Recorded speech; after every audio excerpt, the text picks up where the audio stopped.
Selling your house is one of the most stressful things you can do, and in today's tricky market, it's got a whole lot harder. We're on a mission to turn unsellable houses into unstoppable sellers. I'm going to get the best out of the houses. While I get the best out of the estate agents. Together, we're going to show you the tricks of the trade to make an unsellable house sellable.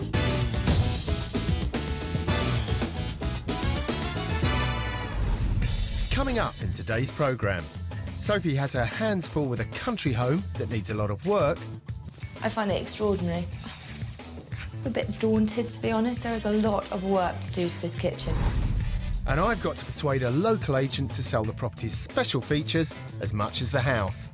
You're not making enough of it in the marketing at the moment, is that fair? No.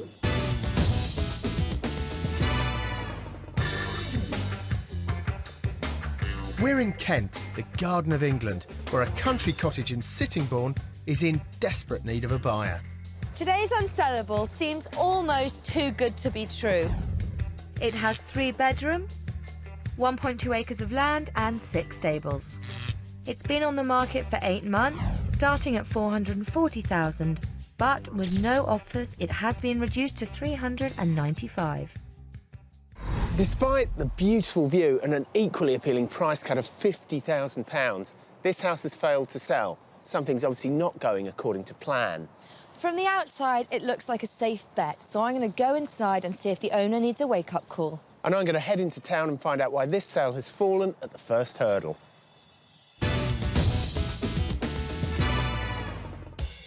Meet Diane Wilson. She moved in here 2.5 years ago with her family and Jake, the pony. But unfortunately, since then, she and her husband have separated, and now it's time for Diane and her young son, Reese, to move.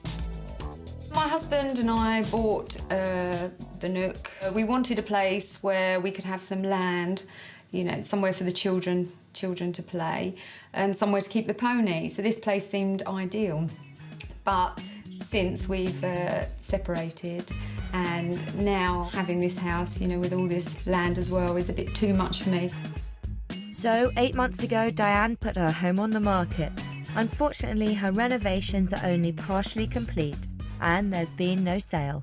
I think some people think it's too much to take on, and I think some people are put off by the, you know, small things, maybe the small cosmetic things that need doing. Some people are just looking, I think, for a large garden and then see this, and I think it's a bit more than a large garden. It's more of an equestrian property. All this leaves Diane stuck with no way out. It's awful feeling like this, where everything's upside down. I feel like I'm in limbo at the moment. If John and Sophie could sell the house, it'd be absolutely fantastic. I think it's time for me to get inside and see what we're dealing with. It looks like someone's spent quite a lot of money in this hallway. Solid oak floors, new doors. Oh dear. Not a great first impression. And there's more. I mean, look at this. There was obviously some kind of light socket here and the old wallpaper showing through.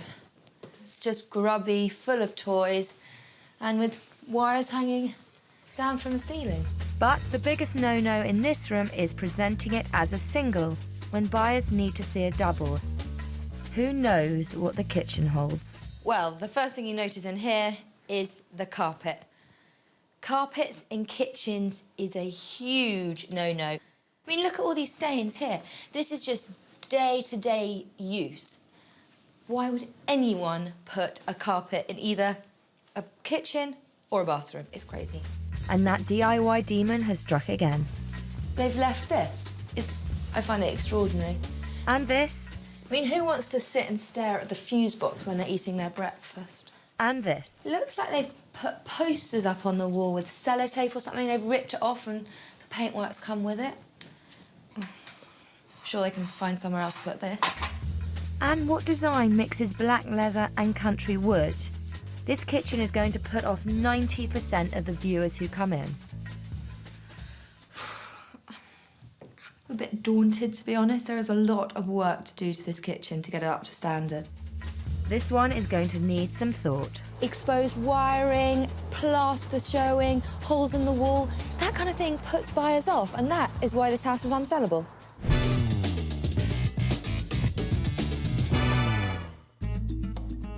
While Sophie works on her country cottage plans, I'm doing my own homework on Sittingbourne before I confront Diane's estate agent to find out why her house isn't selling. Sittingbourne is an industrial town with its early roots in barge building, taking advantage of its position at the Thames Gateway.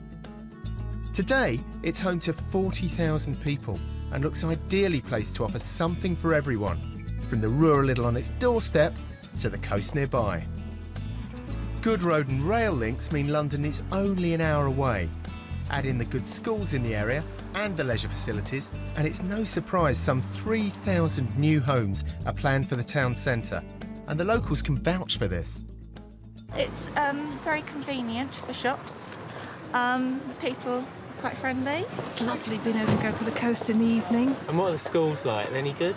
Yeah, there's like a lot of schools to choose from, like Highstead and Borden, and also Westlands down there, so it's pretty good for schools. Well, this is a lovely area with some beautiful countryside. And I reckon a London family looking for a different pace of life would love it too.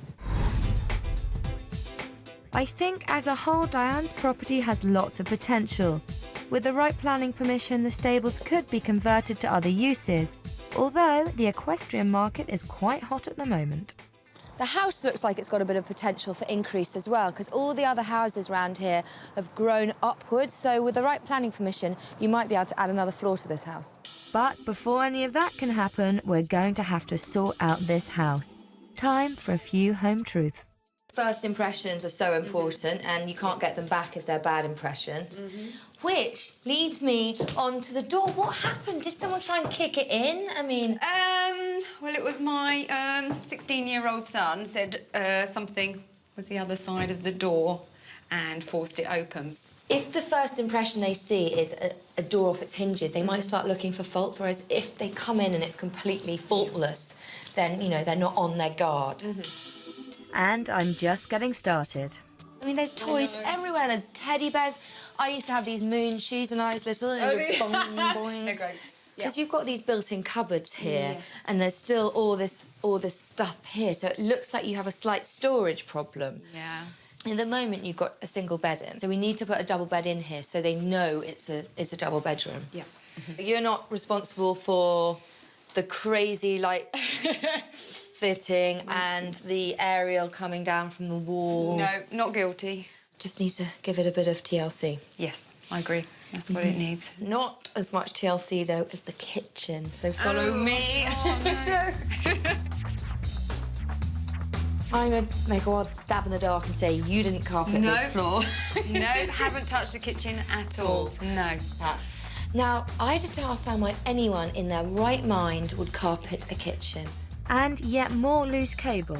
This is just telephone cable. There's nothing scary about it. It's not live wire. But if people see wiring hanging down, they immediately think the wiring's old or in a bad condition. And it's just really best to box it away. And also, I'd say usually it's best to finish the plaster job in a house. That's one of the reasons I want to move. Diane, unfinished DIY is one of the reasons you can't move. I think at the moment, in its present condition, this kitchen's going to be putting buyers off. I mean, I don't think this leather was meant to sit on green carpet adjacent to beams in a country cottage kitchen. No, definitely not. So what I think we need to do in this house is we've got to unify it so it has a unified design plan, so it all really ties in. And then we've also got to finish off all the DIY. Yes. There's a lot to do. We need to get started. I come from the city and the only horses I know about come with John Wayne attached. But Diane's property has stables, a paddock and land, so I need to get up to speed on this stuff. I know an equestrian shop where I'll find our target market. I think people are always looking for land around here because a lot of people have got horses. It's a really horsey area. Oh, right. So if you've got a little house with land attached, an acre or so attached, that's pretty good. People would be after that. Definitely. You've run this shop in the village for quite a long time. Yes. Do you get a lot of new customers and young buyers coming into here? We get an awful lot of new customers and young buyers coming in. New ones coming into sport quite regularly, yes. And tell me, do people sort of move down here from, I mean, Sittingbourne, obviously, and from London, looking for property with land for horses? If they're interested in horses, they definitely look for property with a piece of land on it, yes. Because what we've got here is a bungalow with 6 stables. Yes. Paddock, obviously. I mean, that would be quite an appealing buy for somebody It would moving be a down very here. appealing buy for somebody, yes. Because perhaps this niche market holds the key to a sale. It sounds like Diane's property is perfect for horse lovers, so why hasn't it sold? I need to take a look at the marketing. Time to start turning this home from unsellable to sellable. Obviously, we've got quite a lot of work to do on the house, which involves, painting, so we've got to get all the furniture out. And the great thing about all your stables up there is you've got free storage, so we can put stuff up there that you don't need at the moment. Yeah. So this bag of teddies can go. Diane isn't the only one who has to declutter. I have to sell this to the man of the house. So what we need to do is think what toys you want to keep in your room and what toys you don't mind saying goodbye to for a little bit. Do you understand? Okay. So what about all these boxes here? Can we put them in storage for a little bit? Yeah. Okay. Oh my God, I haven't got on these for a while. This is a death trap waiting to happen. Okay. Right. Brilliant. This axe isn't mine. It's not yours. Who does it belong to? Oh, at Red Indian? Halloween, my friend Ethan left it here. OK, so unlucky Ethan. And we're being just as ruthless with that hideous kitchen carpet.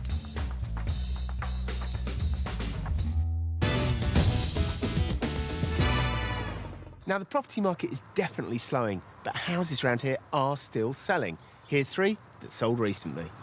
4-bed, garage, third of an acre plot, sold for £370,000. 3-bed detached, double garage and workshop, small landscape garden, sold for £210,000.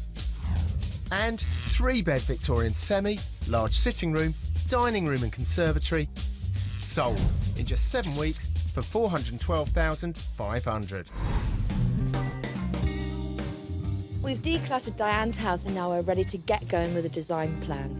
Before we can carry out any transformations, we have to tackle those DIY issues. And there's plenty of them. Looking at Reese's room, we have to turn it into more of an adult room. I think a well-dressed double bed will boost its appeal. The kitchen is the really big project. A great sized room, but what a disaster. With the carpet gone, I want to play up its country cottage feel with a wood laminate floor. Neutral walls will make this room seem even larger, but I think a warm yellow accent wall will make this room feel cosy. Our glass and black leather dining suite is gone and we need something more sympathetic. With all that complete, we'll have a polished, warm and inviting country home. This house hasn't sold in 8 months, yet my research shows it's just what the county's horse lovers want. With the work underway, I need to talk to Diane about her agents. They've been good with regards to the amount of viewings, but the only problems really, I feel that I've been the one having to do the viewings, where really I would have preferred them to have actually shown the people around. So in terms of the actual marketing of the property, how do you think they're doing on that? I had one problem. I looked in a local newspaper and I saw it advertised as the write-up underneath, three-bed bungalow. There was no mention of land. What? Did I hear that right? There was no mention of land, stables or anything like that. I know. The obvious thing, isn't it? Well, at that point, I decided then maybe it'd be a good idea if I went with an equestrian agent. Often, we'd say just use one agent, but actually, in the case of property like this, I think it's quite a good idea because you've got the local agent who's kind of selling it as, house with land attached, and the equestrian agent who's selling it, I guess, as land with house attached. Yes. So that's quite a good idea, but it doesn't sound like it's working.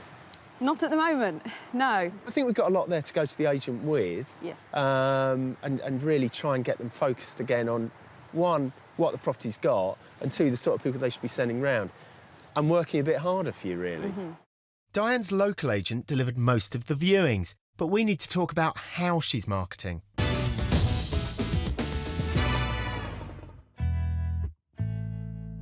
When we first met Diane, her Kent home had languished on the market for 8 months, despite offering prized land and stables. After the breakup of her marriage, the property was just too big to manage. But Diane can't move forward without a sale. It's awful feeling like this, where everything's upside down. I feel like I'm in limbo at the moment. Then the Unsellables stepped in. It's all power tools and elbow grease as the loft gets a hatch and the kitchen walls are prepared for paint. Reese's room is getting a grown-up makeover and the kitchen is going sunshine yellow. Here the wooden floor completes the country look. These long floorboards taking the eye from the door to the view of the garden will make the space seem even bigger.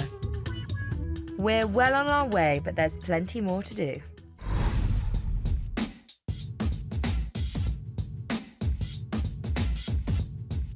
All our hard work is about getting a sale, and Diane's local agent, Lisa, is crucial to that. I have a few issues to raise. Why, in your opinion, hasn't the house sold?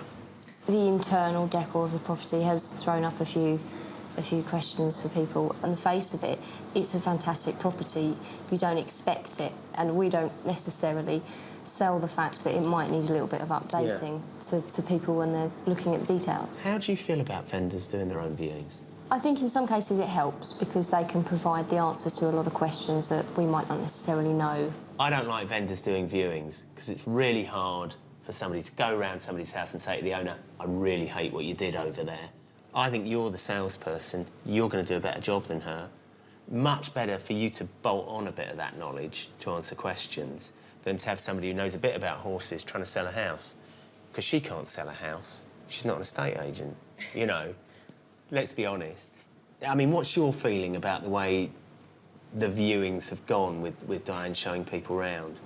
They've been very much on Diane's terms to date, which has been difficult sometimes with getting people in when it suits them. Now, other things. Time for the big issue. One of the things Diane mentioned to me was that in one of the ads, the land and the stables weren't even mentioned. It just talked about a 3-bed bungalow. To me, that's missing a trick. My feeling is that there's a big market for those equestrian properties, but you're not making enough of it in the marketing at the moment. Is that fair? No. OK, what is the explanation? We have got to look at other people that might want to build on it or do whatever, Sure. and they're the people that are buying at the moment. I know Diane's using a specialist equestrian estate agent as well as you, but I think you've got an advantage that they haven't. You've got your high street presence, your shop window. You can add that knowledge of equestrian stuff. I think that puts you a step ahead. Yeah. Can you muster your enthusiasm for selling it? Yeah, definitely. I like the property anyway, so for me, I'd really like to see someone do something really good with it. Lisa brought in the majority of the previous viewings. I think if she embraces the horse lovers, it'll make a big difference. For a house like Diane's, it's probably the right move to go for 2 estate agents. If your property has the potential to appeal to a unique type of buyer, then look for an agent who specialises in that market. If, like Diane, you've got functional outbuildings like stables and workshops, then you need to be highlighting them as much as possible. Make sure your agent's making the most of your property's unique selling points. Even make them a list of the points that drew you to the property in the first place. Don't give your estate agent any excuse for not bringing viewers through the door. A simple thing like providing a spare key for those last-minute viewings could make all the difference between getting a sale or losing it.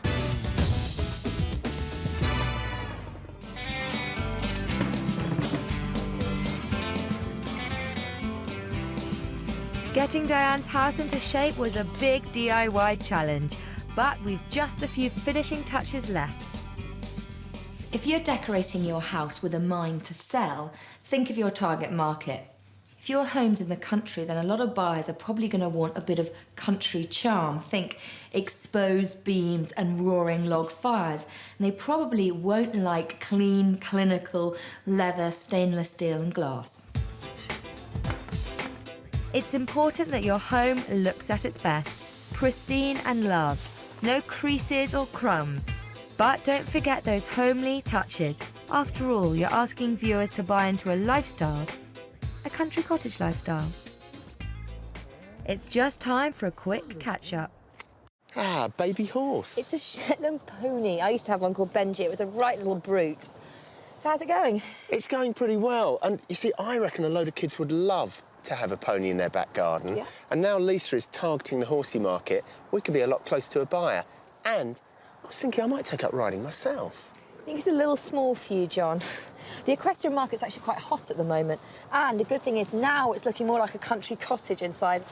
But I better get back in. Oh, drag myself away from you.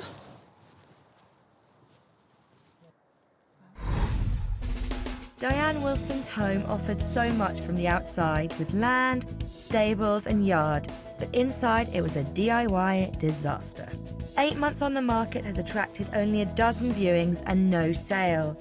But now all that's changed. The unsellable magic has brought polish. Reese's toy-cluttered bedroom is now a more grown-up space. The cool blue accent wall creates a calm haven, while the change in layout shows buyers that this unusually shaped room easily accommodates a double bed, and that immediately pushes up its appeal. The kitchen languished between its country origins and the shiny city ambitions, but now the identity crisis has been resolved. Buyers looking for their rural idyll are promised the essential country kitchen. Our splash of buttercup yellow adding warmth and depth to the room. The stained and unappealing carpet has gone, and the new floor complements the units. For the first time, we get a sense of the room's true size. I can't wait to show Diane. First, though, it's Reese's room. Come on in, Diane. Oh, wow. Come and look. Oh, it looks fantastic. So now that you've got a double bed in here, Yes. you can see the size of the room. It's nice and bright. Yes, definitely. And it's a kid's room, but it could easily not be a kid's room. It could be a grown-up's room, Yes, couldn't it? yes, definitely. Does Reese like blue? He does, yeah. I like it too. I would quite like to see Reese's reaction, so can I get him in? Me too. OK, you stay here. I'll just grab Reese. Come on in, Reese.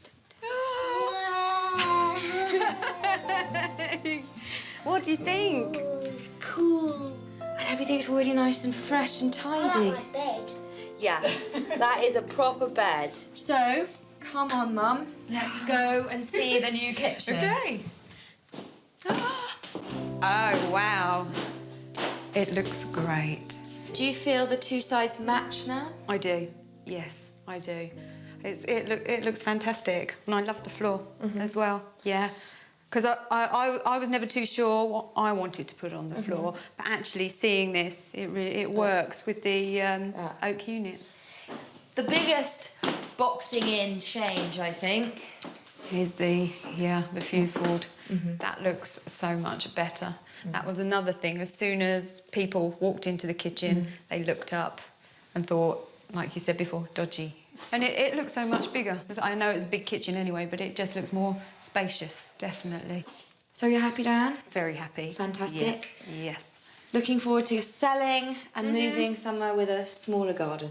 Definitely. Diane's happy, I'm happy, and this house is definitely sellable. We've got the cottage well and truly ready. Now it's all down to the agent. Let's hope we can ride in with a buyer. The new decor is definitely going to make my job a lot easier with selling the property on viewings. OK, so, yeah. Lovely spacious room. Yeah, it's got some great character with the beams as well, isn't it? It's really lovely. I quite like it. I'm just thinking about what I can do with it in respect of a development. I'm just thinking about taking the roof off and potentially building it into a house. Because there's rear access and the garden's quite big, as well as maybe do a business venture here. We'll be looking into making more inquiries at the planning office. OK. Great, Lisa. What a strong start. But can you talk horses? So we've got 6 stables and a tack room here. So I know you have just your 2 horses. I don't know where you want to put them, if you want to have a nose inside and see which ones you like. OK, let's have a look at What sizes are they? Do you know these sizes? Have a look. They're all quite different, so just have a nose inside. We could use that one. Okay. And then the rest we could use for storage as well. Sure. Right, if we just come into here. So this is bedroom 2. It's a really good size double, so you've got 2 doubles and a single here. If you want to have a look around and see, you've got all the fitted storage over there as well. Great. Oh, yeah. I've got younger children who would probably come and stay, so Oh, right. keep it as a room. OK, brilliant. Would be perfect for that then, wouldn't No, it would be. Ideal. Yeah. OK. So just bring you through into the kitchen and the dining room. Again, you've got really spacious views at the back. You can see your horse first thing in the morning, so that would be ideal for you. OK? Very nice. Plenty of seating area for all of your family as well. The inside decor and the whole concept, the layout is ideal. You know, we like the bungalow style, even though we're talking about possibly extending them to the roof. No, it's ideal for what we're looking for. This sounds really promising. It's semi-rural and it's close to my daughter's school, and the facilities are there for us that we can develop as well. Is it premature to hope for an offer? It makes sense, to be honest, to move here because it will save us a lot of money in the long run. So it's a definite, yeah, I think we'll make an offer on it. Fantastic. Well, I was quite excited because it ticked quite a few boxes for us. Yeah, we would like to make an offer on this place. Wow, 2 buyers who want to put in an offer. What a result. Lisa played a blinder. My strategy of getting her to target the horse market is really paying off. All our hard work was worth it. Time for us to saddle up and head off into the sunset. Not another pony pun. Ugh.